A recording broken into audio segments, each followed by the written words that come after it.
Hello everyone, welcome to my channel English Orbit. इस video में हम डिस्कस करेंगे थॉमस हार्डी की एक novel the return of the native. Part first में हम इसका इंट्रोडक्शन ब्रीफली पढ़ चुके हैं। अब इस वीडियो में हम कुछ बचा हुआ पार्ट जैसे समरी और कुछ इंपॉर्टेंट क्वेश्चंस को कवर करेंगे। सबसे पहले आप कैरेक्टर वाइज समरी सुन लें। इस नॉवल का हीरो है क्लाइमियो ब्राइट, हीरोइन है यूस्टेशिया वाई। क्लाइमियो ब्राइट पेरिस में एक डायमंड मर्चेंट है जो वहाँ से तंग होके अब एग्डन हीथ में एक सिंपल लाइफ स्पेंड करना चाहता है। यूस्टेशिया वाई जो कि एग्डन हीथ की लाइफ से बिल्कुल बोर हो चुकी है, वो यहाँ से कहीं बाहर जाना चाहती है जैसे कि पेरिस। थॉमसिन यो ब्राइट डेमन वाइल्डीव को लाइक करती है, उन दोनों की शादी होने वाली होती है, बट जो डेमन वाइल्डीव है वो यूस्टेशिया वाई को लाइक करता है। और जो डिगोरी वैन है वो एक रेडलमैन है। रेडलमैन मीन्स के एक रेड डाई जो कि शिप्स को मार्क करने के लिए यूज़ की जाती है, ये उनको सेल बेचता है। Mrs Yeobright is the aunt of Thomasin Yeobright and mother of Clym Yeobright. Clym Yeobright और यूस्टेशिया वाई की जब शादी हो रही होती है तो मिसिज यो ब्राइट इन दोनों को घर से निकाल देती है। यूस्टेशिया वाई जो कि चाह रही होती है कि शादी के बाद वो पेरिस जाएगी, वहाँ की एक्साइटिंग लाइफ को एंजॉय करेगी, पर ऐसा उसके साथ कुछ होता नहीं है क्योंकि क्लाइम यो ब्राइट एक सिंपल साधारण जीवन व्यतीत करना चाहता है एग्डन हीथ में, और वो वहीं पे टीचिंग करवाना चाहता है। क्लाइम यो ब्राइट और यूस्टेशिया वाई की शादी शुरू में बहुत रोमांचक होती है, वो बहुत इंजॉय करते हैं। धीरे धीरे बहुत ज़्यादा पढ़ने के कारण क्लाइम यो ब्राइट धीरे धीरे अंधा हो जाता है। यूस्टेशिया वाई का उसमें इंटरेस्ट बिल्कुल कम हो जाता है। उसके बाद धीरे धीरे उनमें कुछ ऐसी गलत फहमियाँ पैदा हो जाती है जिससे कि वो अलग हो जाते हैं। पहली गलत फहमी तो ये होती है कि जब मिसिज यो ब्राइट इनके घर आती है तो यूस्टेशिया वाई जो है वो गेट नहीं खोलती है, जिसके कारण मिसिज यो ब्राइट वापस घर की तरफ जाते हुए उनकी डेथ हो जाती है। इनकी डेथ के बाद क्लाइम यो ब्राइट और यूस्टेशिया वाई बिल्कुल अलग हो जाती है। यूस्टेशिया वाई अपने घर चली जाती है, क्लाइम यो ब्राइट अपने घर चला जाता है। सो थॉमसिन यो ब्राइट और डेमन वाइल्डीव की शादी हो चुकी है, वो अपने अलग घर में रह रहे हैं। होता ऐसे है कि क्लाइम यो ब्राइट के जाने के बाद यूस्टेशिया वाई वापस वाइल्डीव के पास जाना चाहती है। ये दोनों भागकर पेरिस जाना चाहते हैं। जब ये भाग रहे होते हैं तो रात का टाइम होता है, बहुत ज़्यादा मतलब मौसम ख़राब होता है, या फिर बारिश का भी कुछ इसमें सीन का एक्सप्लेनेशन दिया गया है, कुछ ऐसा होता है। तो यूस्टेशिया वाई जब एक पुल क्रॉस कर रही होती है तो ऐसा कुछ कंफर्म नहीं है कि वो छलांग लगाती है या वो बाय चांस उसका पैर वगैरह फिसल जाता है तो वो नदी में गिर जाती है। उसे बचाने के लिए डेमन वाइल्डीव भी नदी में कूद जाता है। इन दोनों को बचाने के लिए क्लाइम यो ब्राइट भी नदी में कूद जाता है।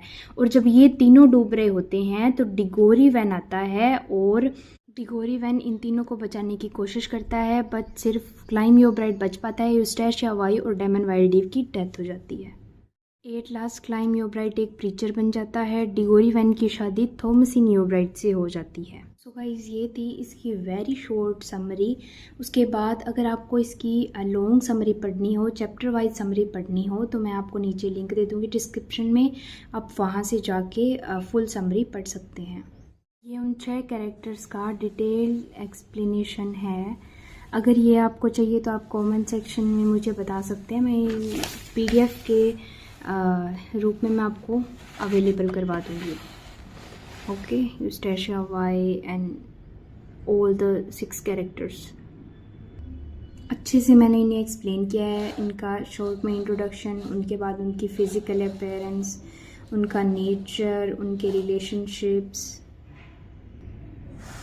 Sense of tragic flaws and conclusion, etc. Everything, every detail I have explained in these notes. उसके बाद ये समरी है, इंट्रोडक्शन, सेटिंग एग्डन हीथ के बारे में, main characters, love and conflict, क्या क्या प्रॉब्लम्स और मिसअंडरस्टैंडिंग फेस करनी पड़ती है कैरेक्टर्स को, बिगिनिंग कैसे होती है, क्या क्या इवेंट्स होते हैं, और इसकी एंडिंग भी। उसके बाद थीम्स है इस नॉवल में कौन कौन से, dream versus reality, power of nature, fate and tragedy, love and misunderstanding. Okay, then significance of this title, कौन कौन से symbols, contrast with other characters, importance, यानी कि मैंने सब पॉइंट्स को अलग से हेडलाइन दे दे के उनको एक्सप्लेन किया है अपने नोट्स में। नेक्स्ट उन थीम्स को, जितनी भी थीम थी मैंने उनको लाइन बाय लाइन एक्सप्लेन किया है, उनके अलग से पॉइंट बना बना के। Love and relationships, change, role of society, confusion, etc.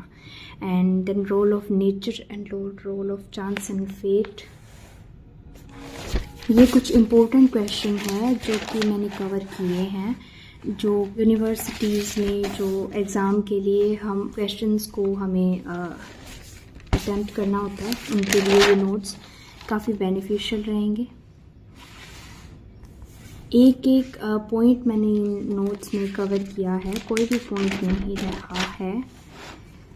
You can see everything in detail. इस नोवेल से रिलेटेड एक मूवी भी बन चुकी है, आप चाहें तो इजीली समझने के लिए वो भी देख सकते हैं। So guys, I have tried my best. If you like the video please like, share, comment and subscribe. अगर कोई क्वेरी हो या मुझसे कोई गलती हुई हो तो प्लीज़ मुझे कमेंट सेक्शन में ज़रूर बताएं। I will try to improve them. Thanks for watching.